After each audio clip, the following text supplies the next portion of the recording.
අද මධ්‍යම රාත්‍රී සිට බලපැවැත්වෙන පරිදි ඉන්ධන මිල සංශෝධනය කිරීමට ලංකා ඛනිජ තෙල් නීතිගත සංස්ථාව පියවර ගෙන තිබේ.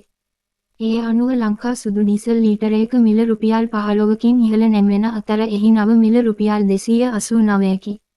ඔක්ටේන් 92 පෙට්‍රල් ලීටරයක මිල රුපියල් 12කින් ඉහළ නැංවෙන අතර එහි නව මිල රුපියල් 305කි. ලංකා භූමි තෙල් මිලද රුපියල් 7කින් ඉහළ දමා ඇති අතර එහි නව මිල රුපියල් 185කි. ඔක්ටේන් 95 පෙට්‍රල් සහ ලංකා සුපර් ඩීසල් මිල නොවෙනස්ව පවතිනු ඇත.